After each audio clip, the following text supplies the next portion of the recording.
Tijuana, capítulo 10, la calle Pino Suárez. Dentro de los recuerdos que tengo, muchos no los he podido contar. Muchos se olvidan y muchos se han perdido, y algunos ni valen la pena de ser contados. De la calle Pino Suárez debo decir algunas notas. No tienen nada de importancia, pero deben de ser dichas, porque como el resto de las calles de Tijuana, habrá algún día en que nadie sepa nada, porque simplemente el tiempo borra todo. Esta calle está a una cuadra hacia el norte de la calle Aquiles Cerdán, paralela a ella. Como calle Pino Suárez, corre la misma suerte, que empieza en un barranco de la parte más occidental de la colonia, siempre pegado casi a la línea divisoria de Estados Unidos, y termina en otro barranco, el cual separa a las colonias del Río y a la colonia Postal. De la colonia Libertad, esta calle también, como todas las demás que van de occidente a oriente, están enumeradas como primera, segunda, tercera, cuarta, quinta, etcétera, hasta llegar a la 19 o más, según se llega a la barranca. El tramo de calles que van de la 12 a la 16 son de lo más importantes de esta rúa. La ruta de camiones urbanos o burras, taxis y todo transporte público que pasa por la Aquiles Cerdán dan vuelta en la calle 12 y hacen importante a la calle Pino Suárez. Este tramo también está pavimentado de la 12 a la 16. Estoy diciendo de la década de los 60. Ahora la mayoría de las calles están pavimentadas. Así sí es la urbanización cuando hay interés y algo de dinero de urbanización llega. Los colonos se unieron y con su trabajo y creo que ayuda del gobierno se pavimentaron las calles, al menos muchas, porque la colonia Libertad, fuera de esos tramos de la calle Cuarta, Aquiles Cerdán, Pino Suárez y calle Quinta, no había nada pavimentado. La colonia apenas se estaba acomodando. De las calles salíamos a encontrarnos con la burra azul o roja, en tiempos de aguas, a patinar tratando de alcanzar el transporte urbano. Los que vivían justamente en las calles por donde pasaba el transporte, bajaban y llegaban a sus casas, pero quienes vivían a media cuadra de la parada de los autobuses, a navegar con el lodo. Todas las calles paralelas a la Aquiles Cerdán hacia el norte eran de subida, y todas las paralelas hacia el sur eran de bajada. O se patinaba o se escalaba, pero algo se tenía que hacer. Era nuestra colonia y así la queríamos. Solamente el centro era plano, pero con lodo. Y de las colonias, solamente la colonia Cacho y la zona norte estaban planitas en las partes que no se acercaban a los cerros. Acercándose a los cerros empezaban las pendientes más o menos pronunciadas. Lo mismo pasa en cualquier parte de la ciudad. Colonias Alemán, Altamira, Hidalgo, etcétera, Buenavista y Rancho Alegre también eran planitas.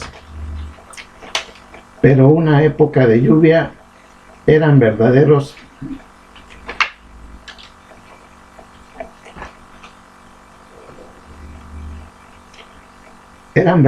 albercas y lagunas que duraban semanas y semanas inundadas.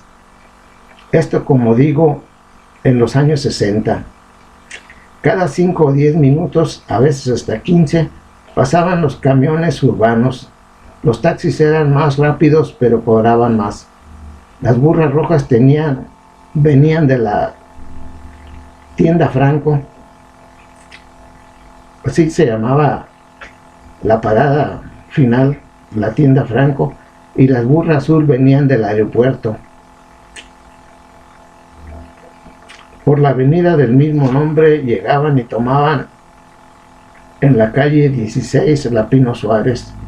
En la 16 empezaba el comercio bonito, licorerías, farmacias, tiendas de abarrotes, mecánicos, refaccionarias, más licorerías, más farmacias, el mercado briseño, panaderías, más refaccionarias, más mecánicos, un pequeño centro comercial en los locales del mercado, el diamante del señor briseño, pequeños restaurantes, taquerías en las esquinas, talleres de reparación de equipo electrónico, la Primavera, tienda de abarrotes, clínica del doctor Palomares, paisano de Michoacán y amigo de mi hermano mayor, cuando eran jóvenes y después de grandes, médico oficial casi de la familia. En las calles Pino Suárez y Aquiles Cerdán estaban todas las casas comerciales más importantes de la colonia. Fuera de estas calles había comercios pero pequeños, pero no por eso menos importantes para las economías domésticas. Algunas tienditas les fiaban a los vecinos y estos pagaban cuando rayaban los fines de semana en Estados Unidos. Así se hicieron muchas familias de la buena voluntad de otros vecinos. Dicen que lo bonito de Tijuana era que no había distinción de si eras o no eras de cuál estado de la República. La única distinción realmente importante vino después con los que llegaban del Distrito Federal. Decían que estos se creían muy chingones. Estos venían a Tijuana a hacer dinero, como todo el mundo, y eran muy abiertos y parecían hasta gente con exceso de confianza, pero también eran mexicanos como los yucatecos, veracruzanos, michoacanos, jaliscienses, chihuahuenses, sinaloenses o sonorenses. Todos eran mexicanos, unos se creían más que otros. Los que venían de estados más cercanos se creían que Baja California era como su casa, y en estos tiempos los que venían de más lejos venían como de otro mundo, pero dentro de México. El tramo de la calle de la 12 y Pino Suárez con Aquiles Cerdán era de muchos negocios. En la calle vivía Rosa de la Rosa y Anabel Gutiérrez, muy apegadas a la iglesia de la Divina Providencia, como era yo mismo.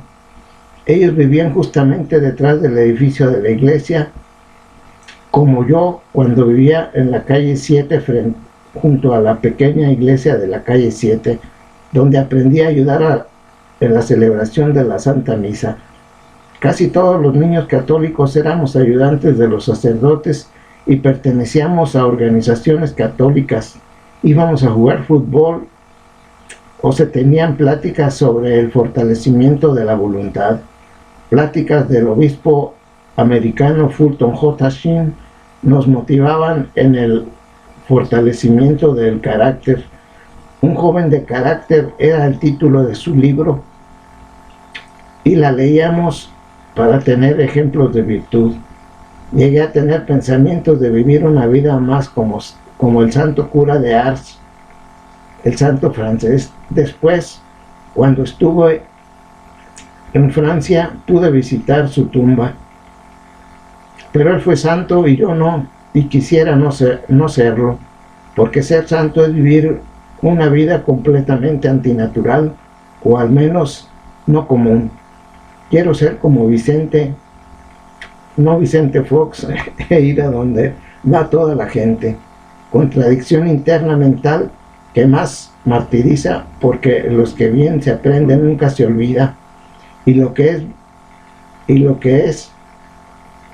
se vive de niños lo tenemos toda la vida en nuestro pensamiento, querámoslo o no, y llevaremos un infierno o un cielo según lo asimilemos.